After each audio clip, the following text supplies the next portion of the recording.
దేవుని ఘనమైన నామానికి మహిమ కలుగును గాక. కుడి వచ్చిన మీకు అందరికి నా వందనాలు, దేవునికి స్తోత్రాలు. దేవునికి సమస్త ఘనత మహిమ కలుగును గాక. హల్లెలూయా.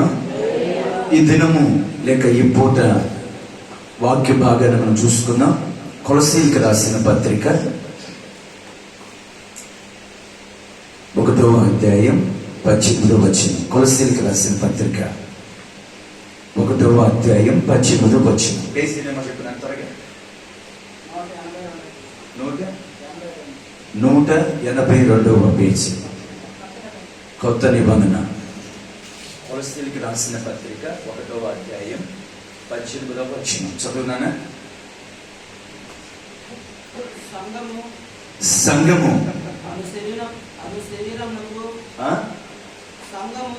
సంఘము అను శరీరానికి ఆయనే శిరస్సు. ఆయనకు అన్నిటిలో ప్రాముఖ్యము కలుగు నిమిత్తము ఆయన ఆది అయ్యుండి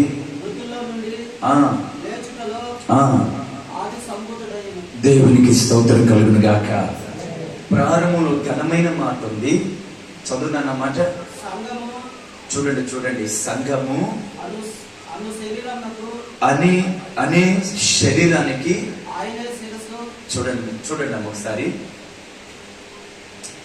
దేవుని వాక్యం ఈ పూట మనందరితో మాట్లాడుతున్న మాట, చెవుగలవాడు శ్రద్ధగా వినుగాక. కళ్ళు తెరిచి బలిపీఠం వైపు మీరు చూడండి. ఉన్నతమైన ప్రకటన దేవుడు మన కొరకు ఈరోజు ఏర్పాటు చేశాడు. ఎవరు దేవుని మాట నిర్లక్ష్యం చేయొద్దు. నేను ఎక్కువ చోపు కూడా చెప్పను. త్వరగా కొన్ని మాటలు దేవుని గురించి మీకు చెప్పి తర్వాత ఈ సమయాన్ని మనం ముగించుకుందాం. దేవునికి స్తోత్రం కలుగును గాక. సంఘము అను శరీరానికి ఆయన శిరస్సు. ఎవరైనా యేసు ప్రభువారు. దేవునికి స్తోత్రం. సంఘమనే శరీరము. చెప్పండి, సంఘమనే శరీరము. సంఘము అంటే రేకులు కాదు. సంఘము అంటే గోడలు కాదు. సంఘము అంటే తిరుగుతున్న ఫ్యాన్లు కాదు. సంఘము అనంటే లైట్లు కాదు. సంఘము అంటే దేవుని రక్తము చేత కడగబడిన బిడ్డలైన పిల్లలైన నువ్వు నేనే. దేవునికి స్తోత్రం. దేవుడి పూట మనతో మాట్లాడుతున్న మాట ఏంటంటే, ఆయన శరీరము అనబడుతున్న సంఘము ఎవరో కాదు, నువ్వు నేనే. దేవునికి స్తోత్రం కలుగును గాక. హల్లెలూయా చెప్పండి. హల్లెలూయా. సంఘము అనబడుతున్న శరీరము ఎవరో కాదు, నువ్వు నేనే. ఎవరు? నువ్వు నేనే. సంఘము శరీరం అయితే సంఘానికి శిరస్సు క్రీస్తు అనబడుతున్న నజరేయుడైన యేసయ్య. దేవునికి మహిమ కలుగును గాక. సంఘాన్ని శరీరానితో ప్రభు పోలుస్తున్నాడు. సంఘాన్ని దేంతో పోలుస్తున్నాడు ప్రభు? తేటగా అర్థమైందా? ఒకసారి చదువు వీళ్ళంట ఏనండి. సంఘమను శరీరము. చెప్పండి. ఇప్పుడు మీకు అర్థమైంది అనుకుంటున్నాను. సంఘం అంటే ఎవరు? శరీరము. చెప్పండి, శరీరం.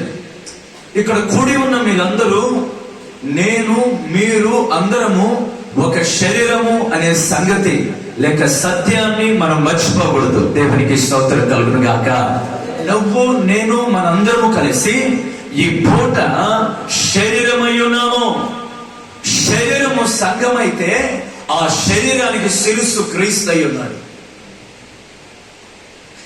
శిరస్సు అనబడుతున్న క్రీస్తు శరీరానికి ప్రభు చెబుతున్న వార్త ఒకటే, నీవు శరీరం అయితే ఆ శరీరానికి క్రీస్తు శిరస్సు అయితే, ఇప్పుడు శరీరం అంతా ఎవరై ఉన్నారు? దేవుని శరీరమై ఉన్నారు. దేవునికి స్తోత్రం కలుగును గాక. సంఘము అనబడుతున్న శరీరానికి కొన్ని లక్షణాలు కొన్ని ఉండాలి. ఆ అనుభవాలు ప్రభు కొన్ని పూట మీకు బయలుపరచబోతున్నాడు. ఆ అనుభవంలోకి సంఘము ఈ పూట వచ్చును గాక. ఆ అనుభవంలోకి సంఘము ఈ పూట నడిపించబడును గాక. దేవునికి స్తోత్రం కలుగును గాక. హల్లెలూయా. మీరు శ్రద్ధగానండి దేవుని బిడ్డ, మీరు శ్రద్ధగా ఆలకించండి. చాలా మంది అంటుంటారు మా సంఘములో దేవుడు ఉన్నాడు అని. అబ్బాయి ఎవరు బయట తిరగకూడదు. మా సంఘంలో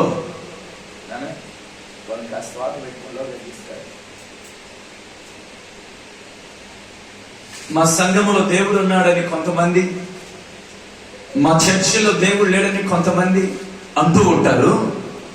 మీకు ఒక మాట చెప్పానా, సంఘములో దేవుడు లేడని, మందిరాలలో దేవుడు లేడని అనుకుంటూ ఉంటారు. అయితే సంఘము మందిరం కాదు, సంఘము తాటాకులు సాలు కాదు. సంఘము అంటే నువ్వే.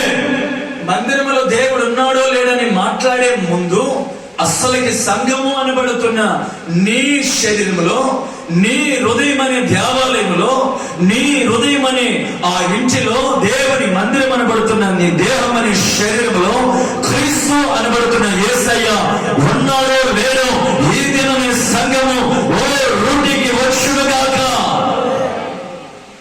విశ్వాసే బహు శ్రద్ధగా దేవుని మాట నేను సంఘంలో దేవుడు ఉన్నాడో లేడో తర్వాత సంఘం అంటే గోడతో కట్టిన మందిరం అనుకుంటున్నారు, భ్రమపడిపోతున్నారు చాలా మంది. సంఘం అంటే కట్టబడిన రాతితో కట్టబడిన సంఘం కాదు. నా దేవుడు చెప్తున్న సంఘము ఆత్మ సంబంధముగా కట్టబడిన సంఘం ఒకటి ఉంది. ఆ సంఘమే మన ప్రభువారు శరీరము. ఆ శరీరమే నువ్వు నేను. దేవునికి స్తోత్రం. హల్లెలూయా చెప్పండి. ఏ సంఘములో అనబడుతున్న రాళ్ళతో కట్టిన మందిరంలో దేవుడు ఉన్నా లేకున్నా, రేకుల కింద దేవుడు ఉన్నా లేకున్నా, నీ బ్రతుకులో లేక నా బ్రతుకులో యేసయ్య ఉన్నాడో లేదో మనం చూసుకోవాలి. ఇది చాలా అవసరమైన విషయం. ఇది చాలా ప్రాముఖ్యమైన విషయం. దేవుడు ఆడాడ ఉన్నాడని నువ్వు మాట్లాడద్దు. ముందు నీలో ఉన్నాడో లేదో చూసుకో. దేవుడు మనలో ఉండాలి. దేవుడు మనకి శిరస్సు అయి ఉండాలి. మనం ఆయన శరీరమై ఉండాలి. దేవునికి మహిమ కలుగును గాక. నేను టయాన్ని వేస్ట్ చేయడానికి ఇష్టపడట్లేదు, అది త్వరలో ముందుకు వెళ్ళిపోవడానికి నేను ఇష్టపడుతున్నాను. దేవుడు మనకి శిరస్సు అయితే, సంఘము అనబడుతున్న మన శరీరం అయితే, శరీరము ఎలా ఉండాలి? క్రీస్తు అనబడుతున్న శిరస్సు సంఘానికి ఎలా ఉండాలి? కొన్ని విషయాలు చెప్పి నేను ముగించేస్తాను. డైరీ ఉన్నవారు త్వరగా రాసుకోండి, రాయలేని వాళ్ళు మనస్సులో రాసుకోండి. దేవుడు మిమ్మల్ని దీవించునుగాక. బైబిల్ ఒక మాట చెప్తుంది, సంఘానికి క్రీస్తు శిరస్సు అయితే ఒక భార్యకి భర్త శిరస్సు అంట. చెప్పండి. సంఘానికి క్రీస్తు శిరస్సు అయితే ఒక భార్యకి భర్త శిరస్సు. భర్త భార్యకి ఎందుకు శిరస్సుగా ఉండాలి? శిరస్సు అంటే బహు గొప్పది. శిరస్సు లేకుండా శరీరము పని చేయదు. జాగ్రత్తగా. శిరస్సు లేకుండా బాడీ పని చేయదు. దేనికైనా తల ఉండాలి, దేనికైనా శిరస్సు ఉండాలి. సంఘము పని చేయాలంటే, సంఘం అనబడుతున్న పరిశుద్ధులు అనబడుతున్న మీరు నేను దేవుని యొక్క సంఘము, తన రక్తము చేత కడగబడిన సంఘము ముందుకు నడిపించబడాలి అని అంటే నీకు ఒకరు కావాలి. ఆయన పేరు యేసయ్య, ఆయన శిరస్సు. శిరస్సు అనబడుతున్న యేసు ప్రభు ఈ రోజు సంఘాన్ని నడిపించాలి. ఎవరో మనల్ని నడిపించకూడదు. భార్యని భర్త అనబడుతున్న శిరస్సు ఎలా ముందుకు నడిపిస్తాడో, సంఘం అనబడుతున్న శరీరాన్ని నా ప్రభు ఆయన శిరస్సుగా నిలబడి మనల్ని ముందుకు ఈ 2024 సంవత్సరంలో ఆయన మనల్ని నడిపించుగాక. ఆమేనని పోయారా? హల్లెలూయా. ఒక మాట చెప్పి ముందుకెళ్తాను బిడ్డ. భర్త లేకుండా ఏ కుటుంబమైనా ముందుకు కొనసాగించబడగలరా? శిరస్సు లేకుండా ఒక స్త్రీకి ఇల్లు ఉంటుందా? ఉండదు. అలాగనే భర్త లేకపోతే ఒక స్త్రీకి ఇల్లు. అలాగే చాలా మంది భర్తలు లేని వాళ్ళు ఉన్నారు కదా అంటారు చాలా మంది. నీకు ఒక మాట చెప్పానా, లేనోళ్ళు ఉన్నారంటే వాళ్ళ పరిస్థితులు బాగలేవు. అటువంటి వాళ్ళకి దేవుడే దిక్కు. భర్త లేని వారికి దేవుడే అన్ని సమస్యలు చూసుకొని ముందుకు నడిపించును గాక. ఆమేన్. వాడి జీవితాలను ప్రభు బలపరచును గాక. ఆయన వారి పక్షాన నిలిచి వేద్యమాడి వాడిని బలపరచును గాక.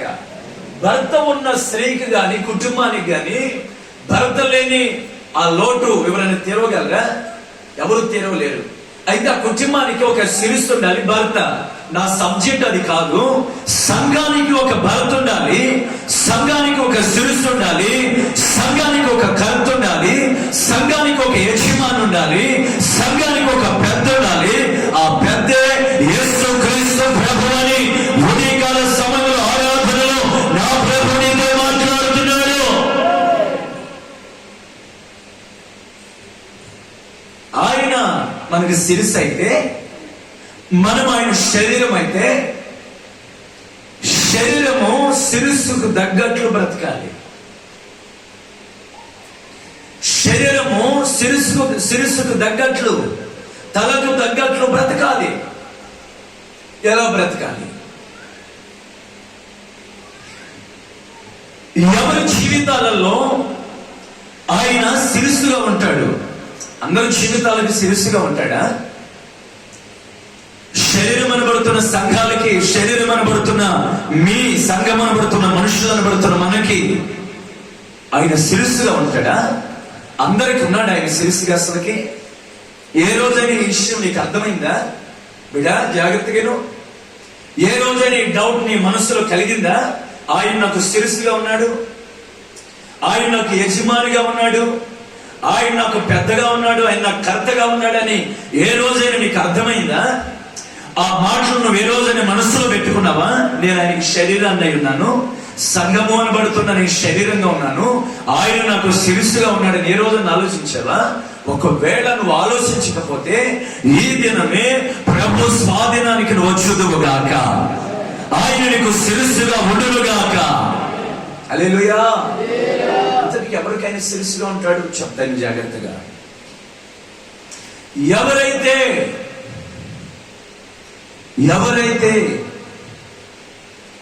ఈ శిరస్సు నడిపింపుకు అప్పగించుకుంటారో వారే యేసయ్య శరీరము. వారికి నా దేవుడు శిరస్సుగా ఉంటాడు. ఎవరి నడిపింపుకి? ఎవరి నడిపింపుకి? శిరస్సు. చెప్పండి.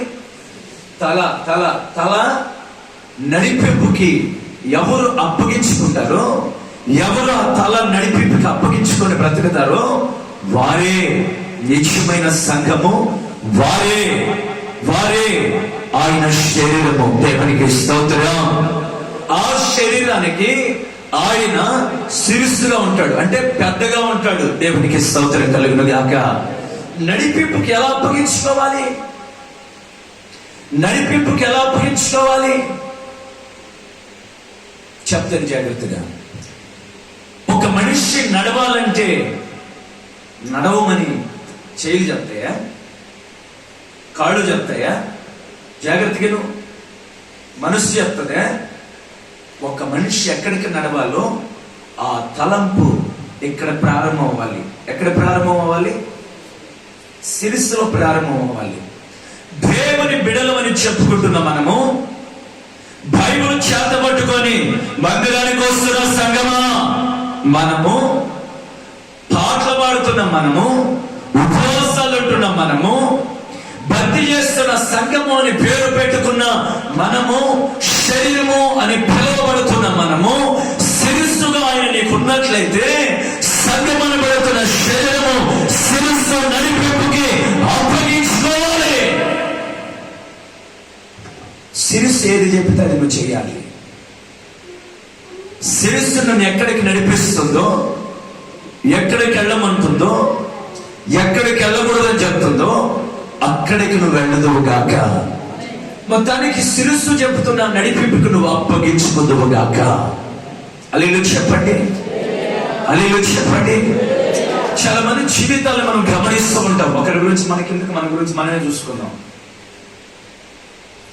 దేవుని బిడ్డలుగా మన జీవితాలలో, ప్రియమైన దేవుని బిడ్డ జాగ్రత్తగా మనము దేవుడు నడిపింపుకి మనం అప్పగించుకోవాలి. దేవుడు వెళ్ళొద్దన్నాడా, వెళ్ళకూడదు. దేవుడు ఆ పని చేయొద్దన్నాడా, మనం చేయకూడదు. దేవుడు వెళ్ళమన్న చోటుకే మనం వెళ్ళాలి. నయోమితో దేవుడు ఏమన్నా మాట్లాడి మోయాబు దేశానికి వెళ్ళమన్నాడా, వెళ్ళమన్నాడా, వెళ్ళమన్నాడా, వెళ్ళమన్నాడా? నయోమి, నువ్వు మోయాబు దేశానికి వెళ్ళు, అక్కడ నీ ఇద్దరు కొడుకులు, నీ భర్త కూడా చచ్చిపోబోతున్నాడు, పో అని చెప్పాడా? చెప్పాడా? చెప్పరా? మరి నయోమి ఏం చేసింది?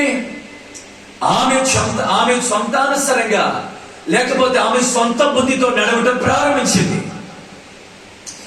దేవుడు ఎల్లొద్దన్న చోటుగా వెళ్ళింది.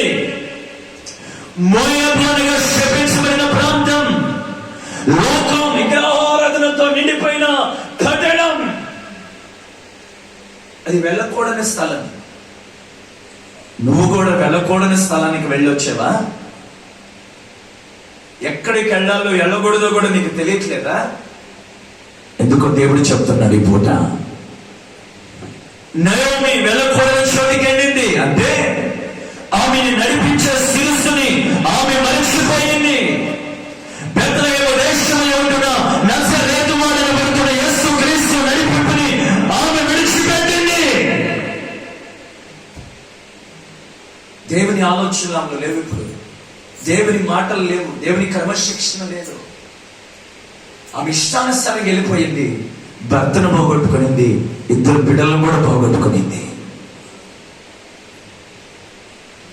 ఆ ప్రాంతంలో ఉన్న నయోమితో దేవుడు మరలా ఒక ఉత్తరం పంపాడు. ఏమన్నా తెలుసా? బెత్లెహేము దేశం మరలా ఆశీర్వదించబడింది అని వార్త అయింది. అప్పటికే ఇద్దరు బిడ్డల్ని, భర్తను పోగొట్టుకునింది. ఈ మాట విన్న ఏమే పోయేటప్పుడు వార్త లేదు, కానీ ఆమె బెత్లెహేము దేశానికి వచ్చేటప్పుడు ఒక వార్త ఆమె చెవికి అందింది. వార్త నిన్న ఆమె మాటకి లోబడి మళ్ళా బెత్లెహేము దేశంలో అడుగు పెట్టింది. ఆశీర్వాదకరంగా మార్చబడింది. ఆమె చెప్పకపోయారా? హల్లెలూయా. ఈ రోజు దేవుని సేవకులుగా మీకు నేను చెప్పే మాట ఏంటంటే, నీవు శిరస్సు మాటకి, శిరస్సు నడిపింపుకి నువ్వు లోబడాలి. ఎవరైతే వారి శిరస్సు మాటకు లోబడతారో వారి జీవితాలకి నా ప్రభు శిరస్సుగా ఉండబోతున్నాడు, తలగా ఉండబోతున్నాడు, కదా పెద్దగా ఉండబోతున్నాడు. నీకెవరు పెద్దలు లేరా? నీ కుటుంబంలో ఎవరు నీకు తలలుగా లేరా? కృగిపోతున్నావా, నలిగిపోతున్నావా? నాకెవరు పెద్దగా లేరని, అందరూ నన్ను విడిచిపెట్టేస్తున్నారని, తల్లిదండ్రులు విడిచిపెట్టేస్తున్నారని, బంధువులు ఎలివేస్తున్నారని, అన్నదమ్ముళ్ళు కాని మాటలు మాట్లాడుతున్నారని, కృంగదీసే మాటలు ఎదురవుతున్నాయని, తండ్రులే గాయాలు చేసే తండ్రులుగా మారారని దిగులు పడుతున్నావా? భయపడబాగు. నేను పేరు పెట్టి పిలిచిన వాడు నమ్మదగిన దేవుడు. ఆయన ఇది మొదలుకొని నీకు, నీ కుటుంబానికి, సంఘం అనబడుతున్న శరీరం అనబడుతున్న నీకు, ఆయన శరీరముగా అనబడుతున్న నీకు ఆయన శిరస్సుగా ఉండి నిన్ను నడిపించబోతున్నాడు. ఇది సత్యం, ఇది వాస్తవం కూడా. దేవుడు నన్ను చెప్పమన్న మాట అది మీతో. దేవునికి మహిమ కలుగును గాక. మొదటిగా శిరస్సు అనబడుతున్న యేసయ్య నడిపింపుకి నువ్వు అప్పగించుకుందువు గాక. మొదటి అనుభవం. రెండు, శిరస్సు ఏది మాట్లాడమంటుందో అది నువ్వు మాట్లాడాలి. చెప్పండి, శిరస్సు ఏది మాట్లాడమంటుందో మాట్లాడాలని. ఇక్కడ కలగాలనా? చెప్పు. మాట్లాడాలని ఇక్కడ కలగాలనా? నీకు ఇక్కడ కలగాలనా? చెప్పాలి. మీరు శిరస్సుగా కలగాలి. నేను ఆలోచిస్తున్నా ఇప్పుడు శాంతమ్మతో ఏం మాట్లాడాలని. శాంతమ్మతో నేను మాట్లాడాలి అని అంటే శాంతమ్మతో ఏం మాట్లాడాలో ముందు నా మైండ్లో అది ఎలగాలి. నా మైండ్లోకి అది రావాలా? నా మైండ్లోకి వచ్చిందే హృదయం నుండి అది మాట్లాడుతుంది. దేవునికి స్తోత్రం కలుగును గాక. అయితే యేసయ్య నీకు శిరస్సుగానైతే, ఆయన సంఘం అనబడుతున్న నీకు శిరస్సుగా ఉన్నట్లయితే, శిరస్సు ఏది మాట్లాడమంటే అది నువ్వు మాట్లాడాలి. ఆ శిరస్సు మాట్లాడొద్దు అంటే నువ్వు మాట్లాడకూడదు. చాలా మంది శిరస్సు మాటకి లోబడట్లా. శిరస్సు మాట్లాడొద్దు బాబు అన్నా కూడా నోరిపేసి మాట్లాడతాం. అందుకే భయంకరమైన తిక్కమక్కలు పడిపోతున్నాయి కుటుంబాల జీవితాలు. ఏడేం మాట్లాడాలో తెలియక, ఎలా ప్రవర్తించాలో తెలియక. జ్ఞానం కలిగిన వాడు బహు జాగ్రత్తగా మాట్లాడాలి. జ్ఞానవంతురాలిగా నీ కుటుంబాన్ని నువ్వు కట్టుకోవాలి. కుటుంబానే కాదు, నీ నోటిని కూడా కట్టుకోవాలి. అసలు ముందు కుటుంబం కట్టబడాలంటే ముందు నోరు కట్టబడాలా? చెప్పండి. కుటుంబం కట్టబడాలంటే ఏం కట్టబడాలా? ముందు నోరు. ఈ సంగతి చాలా మందికి తెలియట్లా. ముందు నోరు కానీ కట్టబడితే ఆటోమేటిక్ గా నీ కుటుంబం కట్టబడుతుంది. నోరు కట్టబడకుండా కుటుంబం కట్టబడదు. దేవునికి స్తోత్రం కలుగును గాక. హల్లెలూయా చెప్పండి. హల్లెలూయా. ఈ పూట ప్రభు మీతో చెబుతున్న మాట ఏంటంటే, దేవుని మాటకి, దేవుని మాట ఏదైతే మాట్లాడమంటున్నాడో అది నువ్వు మాట్లాడాలి. మొదటిగా ఆయన నడిపింపుకు నువ్వు అప్పగించుకోవాలి, శిరస్సు నడిపింపుకి. రెండవదిగా ఆయన మాటకు నువ్వు అప్పగించుకోవాలి. ఆయన ఏది మాట్లాడమంటున్నాడో అదే నువ్వు మాట్లాడాలి. ఆయన ఏది మాట్లాడొద్దు అంటున్నాడో దాన్ని నువ్వు మాట్లాడకూడదు. సాతాను చాలా మంది నోళ్లు కదిలించి సింపుల్ గా సిక్కులు పెట్టేస్తున్నాడు. సాతాను చాలా మంది ఏం మాట్లాడో తెలియక ఇచ్చినవిడిగా మాట్లాడి, విస్తారమైన మాటలలో దోషం ఉండింది, జాగ్రత్త. విస్తారమైన మాటలలో పాపం దాగి ఉండింది, జాగ్రత్త. ఇద్దరు కలిసి మాట్లాడేటప్పుడు మూడో మనిషి కూడా పక్కన ఉండాలా. దేవునికి మహిమ కలుగును గాక. ఒక ఇద్దరు వ్యక్తులు అలా నడిచి వెళుతుంటే నా ప్రభు మూడో వాడిగా మధ్యలో వెళుతూ ఉన్నాడంట. ఆమేన్. మూడో వ్యక్తి లేకుండా ఏది మాట్లాడవాకండి. మహా డేంజర్ ఈ కాలం. దేవునికి స్తోత్రం. నిన్న మాట్లాడిన మాట ఈ రోజుకి నేను మాట్లాడట్లని వేస్తున్నారు. నేను అసలు కన్నీ లేదు, దేవుడేది నీ సాక్ష్యాన్ని వేస్తున్నారు. భయము, దేవుడు దొరికిన దేవుడిని అడ్డం పెట్టేస్తున్నారు చాలా మంది. జాగ్రత్త. నువ్వు మాట్లాడే ప్రతి మాట నీ పక్క మూడో వ్యక్తి ఉండి నువ్వు మాట్లాడుతూ గాక. బహు జాగ్రత్త పడు. నోరు కట్టుకుంటే ఇల్లు ఆటోమేటిక్ గా కట్టబడుతుంది. క్రైస్తవుడికి విస్తారమైన మాట్లాడకూడదు. తగ్గుమట్టుకే ఉండాలి, తగ్గుమట్టుకే బ్రతకాలి. దేవునికి స్తోత్రం. హల్లెలూయా. రెండవదిగా ఏమనుభవం చెప్పాను? శిరస్సు ఏది మాట్లాడమంటుందో అదే నువ్వు మాట్లాడాలి. అంటే శిరస్సు మాట్లాడమంటున్న మాటకే నువ్వు అప్పగించుకుందువు గాక. ఆమేన్ చెప్పండి.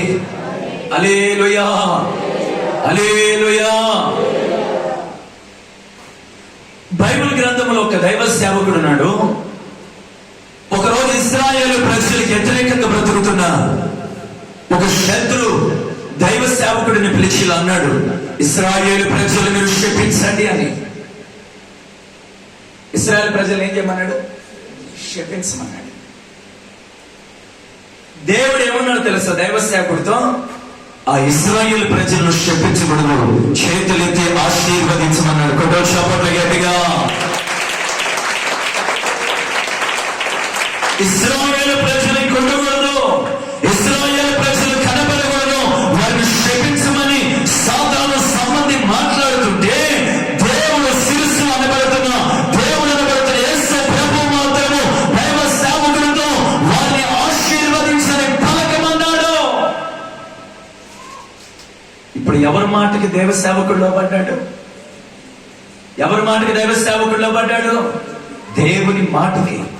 సంఘము కూడా ఏమి మాట్లాడాలో ఏమి మాట్లాడకూడదు దేవుడు చెప్పితే కానీ నువ్వు మాట్లాడకూడదు. బహు జాగ్రత్తగా సంఘము కట్టబడాలి. బహు ఘోరమైన దుర్దినాలలో మనం అడుగు ముందుకేస్తున్నాం. దేవుని బిడ్డ, రేపు నేను కాదు, పోయిన మళ్ళా రాదు. ఒకవేళ నువ్వు మాట్లాడితే తొందరపడి ఆ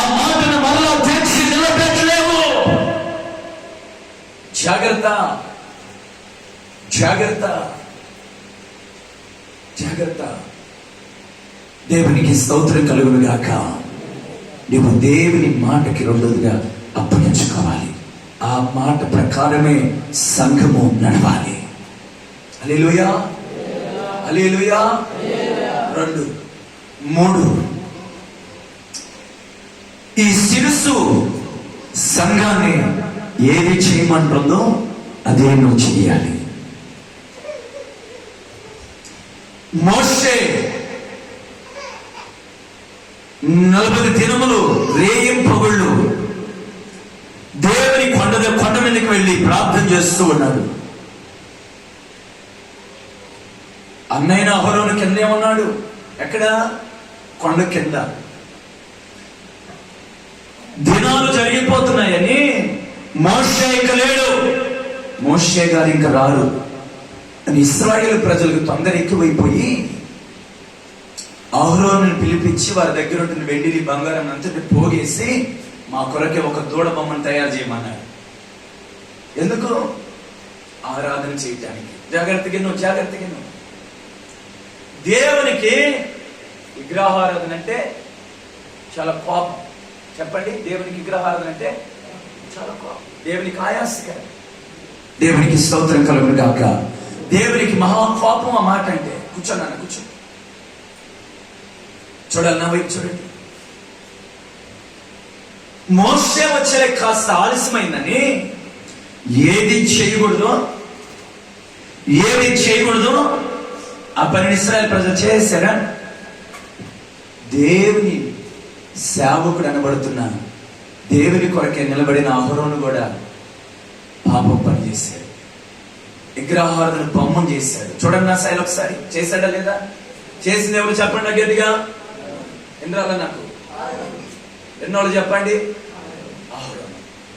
దేవునికి స్తోత్రం కలుగును గాక. అహరోను ఏదైతే చేయకూడదో దాన్ని చేశాడు. ఏమైందో తెలుసా? భయంకరమైన దేవుని కోపం వచ్చి 1000 మంది చనిపోయారండి. 1000 మంది చనిపోయారు. దేవుని కోపానికి ఇలా చేయకూడని పనులు చేసి దేవుని కోపం తెచ్చుకునే విశ్వాసులు లేరంటారా? సాతానికి బానిసలు అయిపోతున్న వారు లేరంటారా? సన్న సైజు చూడండి ఎట్లా. మీరు ఒకసారి తలపైకి ఎత్తి. బరువెక్కిన గుడితో మీకు నేను చెబుతున్న మాట ఒకటే, శిరస్సు మిమ్మల్ని ఏది చేయమంటుంది అది చేయండి. చేయొద్దు అన్నదాన్ని మీరు చేయొద్దు. అహరోను ఇశ్రాయేలు ప్రజలు తొందరపడి దేవునికి ఆయాసకరమైన దాన్ని చేసి శాపాన్ని కొని తెచ్చుకున్నారు. మీరు కూడా ఆ పని చేయొద్దు.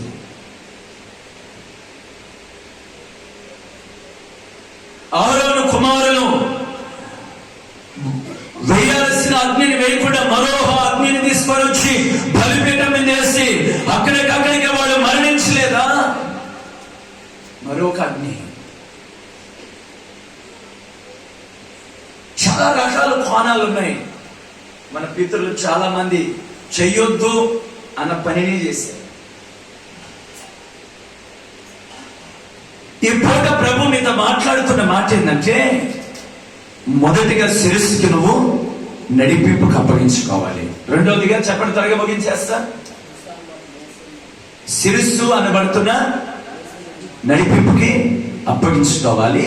ఆయన మాట విని మాటకు కూడా నువ్వు అప్పగించుకోవాలి. మూడోదిగా ఆయన చేయమన్నదే నువ్వు చేయాలి. ఒక పని చేయాలంటే శిరస్సులో అంటే తలలో అది కలగాలి. నేను అక్షరానుసారమైన తల గురించి మాట్లాడట్లే పూట, ఆత్మ సంబంధమైన తల గురించి నేను మాట్లాడుతున్నాను. ఆ తల పేరే నజరేయుడైన యేసయ్య. హల్లెలూయా, హల్లెలూయా. ఆ శిరస్సు చెప్పే ఆ మాటలకి లేక ఆ నడిపింపుకి చేయమంటున్న ఆ పనులకి మీరు అప్పగించుకోక చాలా జీవితాలు తొట్టెళ్ళిపోతున్నాయి. సంఘములో నిలబడట్లా, సంఘములో కట్టబడలేకున్నారు, సంఘములో వాళ్ళు స్థిరపరచబడలేకున్నారు. కారణం ఒకటే.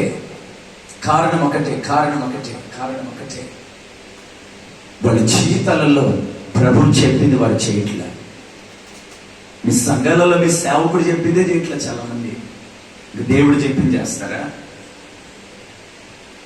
ఇలా బతకండి రా బాబు, ఇలా నడుచుకోండి, ఇలా బ్రతికితే మీరు మీ కుటుంబాలు బాగుంటారు, మీ బిడ్డలు బాగుంటారు, మీ జీవితాలు బాగుంటాయి అనే మాట వినట్ల పాపం వస్తుంది చాలా మందికి. ఆ మాట చెప్తే సీరియస్ అయిపోతున్నారు. దేవుడు దైవ సేవకుడిని ప్రేరేపించేదని చెప్తే కోపం వస్తుంది, కానీ నీకు దేవుని మాటకు లోబడి ఆ శిరస్సుకు లోబడి అనుభవం నీకు అసలు లేదు. ఆయన చెప్పింది మీరు చేయండి. మరియా అనింది, ఏమనింది చెప్పండి తక్కువ. మరి ఏమనింది? ఆయన మీతో చెప్పిందే మీరు చేయండి. ఎగస్ట్రాలు చేయబాకండి, ఎగస్ట్రాలు చేయబాకండి. శరీరానికి ఎగస్ట్రాలు ఉండకూడదు, ఎగస్ట్రా పనులు ఉండకూడదు. ఆయన మీతో చెప్పింది మీరు చేయండి. నీళ్లు ద్రాక్షరసముగా మారిపోతున్నాయి. ఇక్కడ చెప్పట్లు గట్టిగా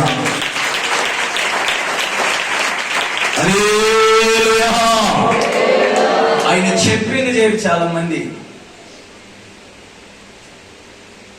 నేను ఒకటి చెప్పా, అరే బాబు ముందు భక్తి చేయి, కార్యాల కోసం మందిరానికి రాబాకు, అద్భుతాల కోసం దేవుని అమ్మడించబాకు, సూచక్రియల కోసం యేసు ప్రభు కోసం రాబాకు.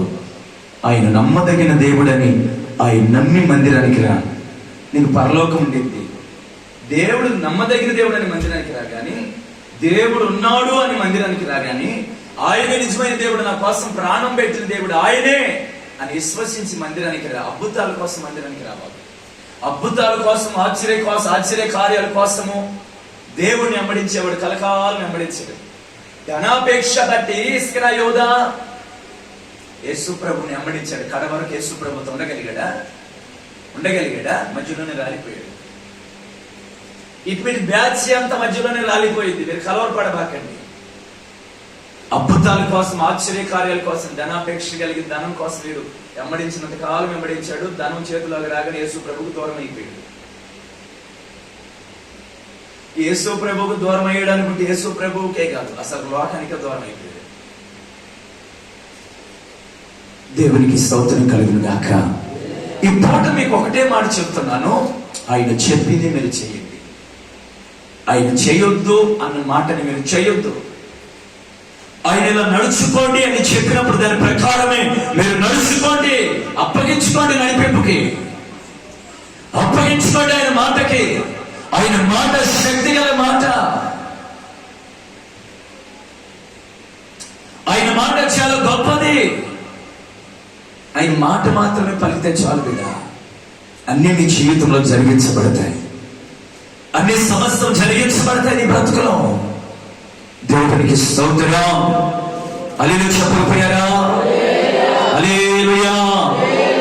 ఆయన చెప్పిందే మీరు చేయండి, ఇంకేది చేయండి. అసలుకి ఏదేదో చేసి మీ జీవితాన్ని శాపానికి గురి తెచ్చుకోబాకండి, మీ జీవితాన్ని పాడు చేసుకోబాకండి, నిత్య నాశనానికి మీరు ఆహుతి కాబాకండి.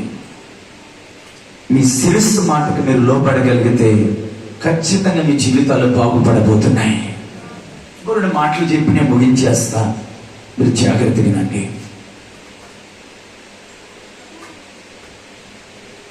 మొదటిగా ఏం చెప్పాను? మొదటిగా శిరస్సు నడిపింపుకి, 2 శిరస్సు మాటకి అప్పగించుకోవాలి, 3 ఆయన చెప్పిందే మీరు చేయాలి. 4 ఆ శిరస్సు మిమ్మల్ని ఎలా బ్రతకమంటుందో అలాగా మీరు బ్రతకాల. మీ బ్రతుకు ఏమైంది? ఈరోజు బ్రతుకుతున్నామంటే బ్రతుకుతున్నావు, పేరుకు మాత్రమే. నీ జీవితం అంతా సమగిలిపోయింది. నీ బ్రతుకులో యేసయ్య కోసం బ్రతకాలి. ఆయన నిన్ను ఎలా బ్రతకమంటున్నాడు అలా బ్రతక. కొంతమంది అంటూ ఉంటారు, నేను నీ జీవితాంతం నీ కోసం బ్రతుకుతా, జీవితాంతం నీ కోసమే నేను ఉండేది, నీ కోసమే బ్రతుకుతాను, నీవు తప్ప నాకు ఇంకెవరు లేరు అంటారు. వాడిని విడిచిపెట్టేస్తారు. వాడు బ్రతికేదలా వాడి జీవితం అన్ని అబద్ధాలే, మాట ఎత్తితే అబద్ధాలే. జీవితాంతం నీ కోసం బ్రతుకుతానంటాడు. అన్ని అబద్ధాలు, ఒకటి కూడా నిజం. మీకు ఒక మాట చెప్పానా, బలమైన మాట, మీకు ఒక మాట చెప్పానా, జీవితాంతము నీ కోసం బ్రతకతనే వాళ్ళు అన్ని అబద్ధాలే. వాడు జీవితాంతము సంఘముతోనూ దైవ సేవకులతో బ్రతకాలంటే ముందు వాడు దేవుని కోసం బ్రతకాల. మనుషుల కోసం బ్రతికేవాడు నిలబడలేడు. మనుషుల మెప్పు కోసం బ్రతకదనే వాడు నిలబడలేడు. అయిన అబద్ధాలని మాత్రం నాకు అర్థమైపోతాయి. మరి ఎవరైతే నిజముగా కడ వరకు మనతో బ్రతకగలరు అంటే ముందు దేవుని కోసం వాడు బ్రతకాల. వాడే సంఘముతో కూడా కడ వరకు బ్రతుకుతాడు. ఆమె చెప్పండి. నీ బ్రతుకు, నీ యాత్ర దేవునితో అంటగట్టి పడాలి. డమ్ము ఒకటే కావచ్చు.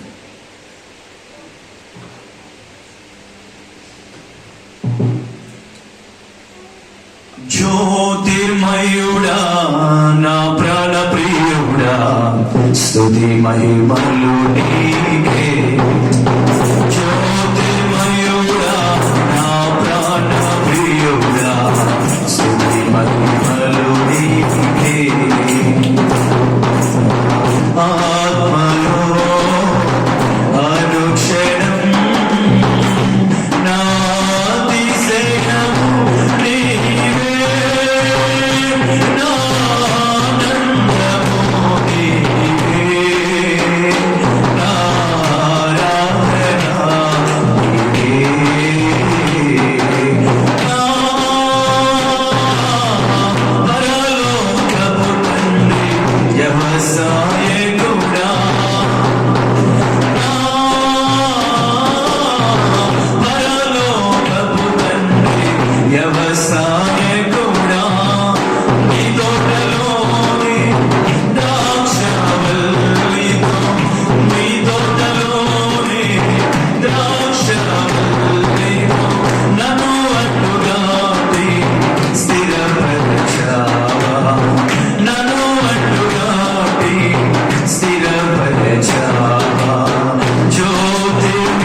మీకు చెప్పే మాట ఒకటి, మీరు దేవునికి అప్పగించుకోండి, దేవుని కోసం బ్రతకండి. ఒక భార్య పెళ్ళేటప్పుడు భర్తతో చెప్తుంది, జీవితాంతం నీతోనే బ్రతుకుతా. ఒక భర్త భార్యతో పెళ్ళేటప్పుడు చెప్తాడు, జీవితాంతం నీతోనే బ్రతుకుతా. వాళ్ళు జీవితాంతం బ్రతికినా ఒకరోజు ఒకరినొకరు చేయి విడిచుకొని ఈ భూమిని విడిచిపెట్టాలి. బిడ్డల శాశ్వతమా, భర్తల భార్యలు శాశ్వతమా? ఎవరు ముందు కన్ను మోస్తారు అసలు తెలియదు. నువ్వు కడ వరకు బ్రతకాల్సింది మనుషులతో కాదు, వాటితో బతకాలి. నీ ఆయుష్ కాలం అంతా నీ కుటుంబంతో, నీ బిడ్డలతో, నీ మనవళ్ళు, నీ మనవరాలతో నువ్వు బ్రతకాలి. కానీ ఆ బ్రతుకు దాంట్లో ఎక్కువ శాతము యేసయ్యతో నీ బ్రతుకుని కట్టుకోవాలి. యేసయ్యతో నువ్వు బ్రతకాలి బిడ్డ. నీ బంధము ఆయన బంధము వేగమవా ఏకాత్మగా మార్చబడాలి. దేవునికి స్తోత్రం. నాలుగోది ఏం చెప్పాను నేను? యేసయ్య కోసము నువ్వు బ్రతకాలి. 4 చెప్పాను. 5, ఈ శరీరం అంట ఐక్యత కలిగి బ్రతకాలి. చెప్పండి, చెప్పు ఘనంగా ఉంది మాట. ఐక్యతగా బ్రతకాలి, ఐక్యత కలిగి బ్రతకాలి. శిరస్సు క్రీస్తు అయితే, శరీరము సంఘం అయితే, శిరస్సు ఒకటే, శరీరము కూడా ఒకటే. చెప్పండి, ఇప్పుడు క్రీస్తు చెప్పు శరీరము ఒకటే, శిరస్సు మనిషికి ఏమైనా 10 తలలు ఉంటాయా? మనిషికి ఏమైనా 10 శరీరాలు ఉంటాయా? ప్రభు కూడా ఏమన్నాడంటే, నా శరీరాన్ని మీరు భుజించండి అన్నాడు. సంఘము ఈరోజు శరీరాన్ని భుజించాలి. సంఘము శరీరాన్ని భుజించాలంటే సంఘము ఏక ఆత్మ కలిగి ఒకే శరీరముగా మార్చబడాలి. ఆ సంఘమే యేసయ్య శరీరానికి యోగ్యత కలిగిన సంఘము, ఒక రక్షకుడిగా. హల్లెలూయా. సంఘములో ఐక్యత లేకుండా, సంఘములో ప్రేమ లేకుండా, సంఘములో అనుభూతి లేకుండా, సంఘములో క్రమశిక్షణ లేకుండా, సంఘములో ఉండాల్సిన గుణ లక్షణాలు, సంఘంలో ఉండాల్సిన బుద్ధి జ్ఞానము లేకుండా ఆ శరీరాన్ని నువ్వు తీసుకోకూడదు. దానికి నువ్వు అర్హుడు కాదు, అర్హురాలు కాదు. ఎవరు దానికి అర్హులు? క్రీస్తు శిరస్సు అయితే లేక ఆ శిరస్సు లేక ఆ తలకి తగినట్లు ఈ శరీరం బ్రతకాలి. ఈ శరీరం బ్రతకాలి, దానికి తగ్గట్లు ఈ శరీరం బ్రతకాలి. ఇక్కడ ఈ శరీరంలో ఐక్యత ఉండాలి. చెప్పండి, చెప్పు. ఐక్యత లేకుండా ఒకటే శరీరం తీసుకుని ప్రయోజనం ఏంటి? ఉందా? ఇప్పుడు చెప్తే ఏం జాగ్రత్తగా. మా రమేష్ ముక్కు అనుకోండి, మోషే చెవు అనుకోండి, ఇంకా మా సిమోనయ్య చేయిలు అనుకోండి, ఇంకొకరి కాళ్ళు అనుకోండి, ఇంకొకరి శరీరం అనుకోండి. ఇవన్నీ ఎక్కడెక్కడే ఉన్నాయా? ముక్కు నుంచి శివుడు గారుతుంటే చేయి నేను తినంటుందా? తీదు చీ గలీజ్ అంటుందా?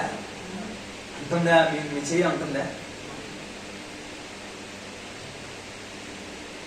మరి సంఘములు ఏడన్నా శివుడు గారుతున్నా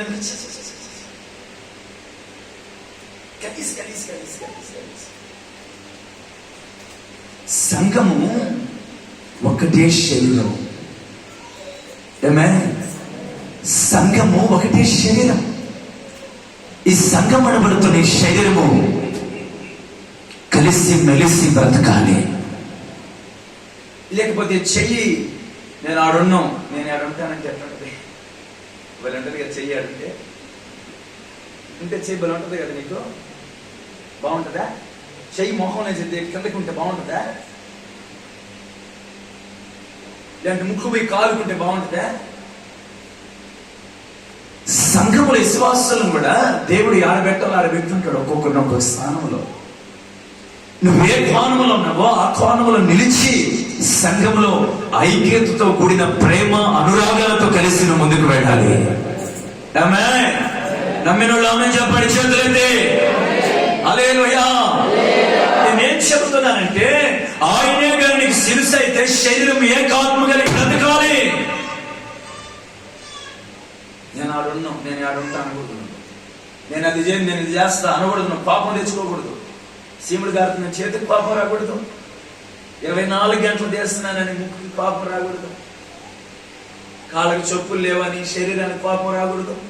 అప్పుడప్పుడు ముళ్ళు గుచ్చుకుంటున్నాయని ఇలా రకానికి ఒకరు అలగకూడదు, రకానికి ఒక దావని వెళ్ళకూడదు, రకానికి ఒకరు కోపడకూడదు, రకానికి ఒకరు తుల్లుకోకూడదు, రకానికి ఒకరు గాయపరచుకోకూడదు. సంఘము ఏకాత్మ కలిగి బ్రతకాలి. ఏక శరీరము కలిగి ఒకే తాటి మీద నడవగలిగితే సంఘం. కల్మషాలతో కూడిన సంఘము కాదు, భేదాలతో కూడిన సంఘము కాదు, కోపాలతో కూడిన సంఘము కాదు. మరి ఏది సంఘం? యేసయ్య శరీరం అయితే, యేసయ్య శిరస్సు అయితే శిరస్సుకు తగ్గట్లు బ్రతికిందే సంఘం. దేవునికి స్తోత్రం కలుగును గాక.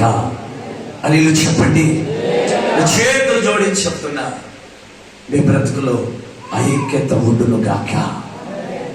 ఒకరినొకరు అర్థం చేసుకుందరు గాక, ఒకరినొకరు ప్రేమించుకుందరు గాక, ఒకరినొకరు బలపరుచుకొని మేమన్నాం ధైర్యం ఉండండి అనేదే ఐక్యత. వాడు ఏడుస్తున్నాడని మురిగా నాకు నేను తాటికే పడ్డా రాయేయకూడదు. నువ్వు రాయేస్తే నువ్వు సంఘం కాదు, నువ్వు సైతాను అంటారు మిమ్మల్ని కాదు, అలా చేసేవాళ్ళు. ఇప్పుడు ఒకడు కృంగిపోయి ఉన్నాడు అనుకోండి, ఉన్నట్టుండి వారి ముందుకెళ్ళి ఉన్నట్టుండి ఇంకో రాయి వాడిని ఎత్తున పెడితే వాడిని ఏమంటారు చెప్పండి మీరు? దయ్యాలు అంటారు వాళ్ళని. చెప్పండి, దయ్యాలు అంటారు వాళ్ళని. మరి ఎవరు నిజమైన శరీరము? ఎవరు? యేసు ప్రభు శరీరం. ఎవరింతటికి శిరస్సు దగ్గర ఉన్న శరీరం ఎవరు? కష్టాలలో, బాధలలో, అవమానాలలో, రోగాలలో కృంగిపోతున్న వారిని ఆదరించి బలపరిచి నేనున్నాను అన్నోళ్లే నిజమైన శరీరం. ఆ శరీరమే, ఆ శరీరానికే లేక ఆ సంఘానికే నా ప్రభు శిరస్సుగా ఉండబోతున్నాడు. అందరు మోకాళ్ళ మీద రండి త్వరగా. అందరికి ఏం చెప్పాను? మొదటి చెప్పండి గట్టిగా. యేసయ్య ఎవరు? మనకి శిరస్సు. శిరస్సుతో ఎవరు ఉండాలి? సంఘం అనబడుతున్న శరీరము. సంఘం ఎవరో కాదు, మీరు, నేను. ఇప్పుడు మనం ఒక శరీరము. అయితే శరీరము దేవుని నడిపింపుకి అప్పగించుకోవాలి. శరీరము దేవుని మాటకి లోబడాలి. శరీరము దేవుడు ఏది చేయమంటున్నాడు అది చేయాలి. శరీరము నాలుగోది ఏంటి?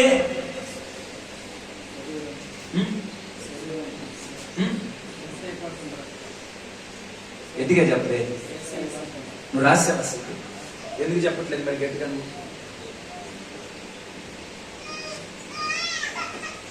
అందరూ మోకరించండి.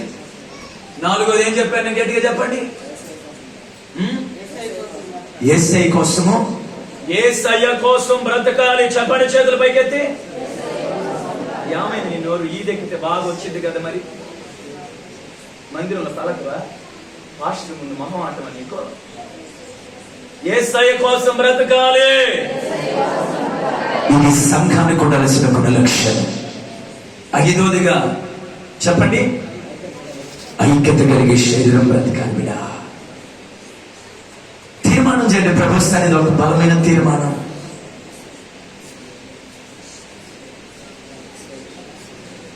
ఒక తీర్మానం చేయండి. ఒక బలమైన తీర్మానం చేయండి. నీవు నాకు శిరస్సుగా ఉండు ప్రభా, నీవే నాకు పెద్ద, నీవే నాకు కర్త సమస్తము. ఇప్పటి వరకు దయ్యాలు శిరస్సుగా ఉన్నాయా? దయ్యాలు కొంతమందికి శిరస్సుగా ఉన్నాయి. కొన్ని కుటుంబాలకి సంఘానికి, సంఘం అంటే మందిరాల పేరు ఎత్తట్లే నేను. సంఘం అంటే ఇప్పుడు దాకా శరీరం అని చెప్పాను కదా. అంటే మీకు దయ్యాలు శిరస్సులుగా ఉన్నాయి. అందుకే వాడు నడిపింపులోకి వెళ్ళిపోతున్నారు మీరు. అందుకే వాడు మార్గానికి వెళ్ళిపోతున్నారు మీరు. అందుకే వాడుకు లోబడిపోతున్నారు మీరు. అందుకే వాడు మాట్లాడుతున్నారు మీరు. అందుకే వాడు మాటలు, బూతులు, కల్మష మాటలు, అపవిత్రత, కోపాలు, బాధలు, కక్షలు, ఇవన్నీ వాడు సీరియస్గా ఉన్న బ్యాచ్ ఇదంతా. ప్లీజ్ బిడా, వాడు మీకు శిరస్సుగా ఉండకూడదు. మిమ్మల్ని కలుగు చేసిన యేసు ప్రభు మాత్రమే మీకు శిరస్సుగా అయిపోతకూడదు గాక. ఆమె చెప్పకపోయారా? ఆమె చెప్పకపోయారా? యేసయ్యా నాకు శిరస్సుగా ఉండయా. అందరూ ప్రార్థన చేయండి.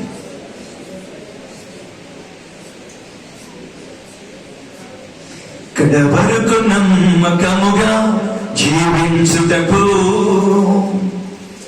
కంచెలు పట్టద్దు, డబ్బు కట్టండి. కృపణీయము యేసయ్యా నా జీవితంలో. కడవరకు నమ్మకముగా జీవించుటకు, కృపణీయము యేసయ్యా నా జీవితంలో. ఏమున్నా లేకున్నా నీ కొరకే బ్రతికెదనేసయ్యా. ఏదైనా ఏదైనా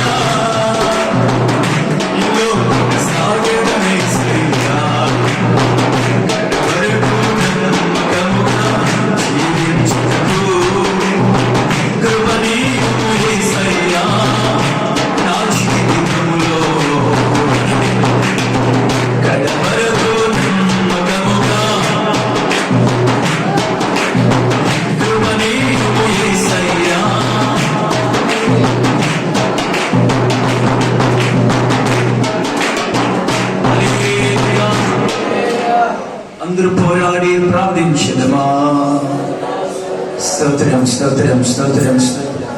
నీకును ఆకును ఆయన శిరస్సుగా ఉండును గాక, శిరస్సుగా ఉండును గాక.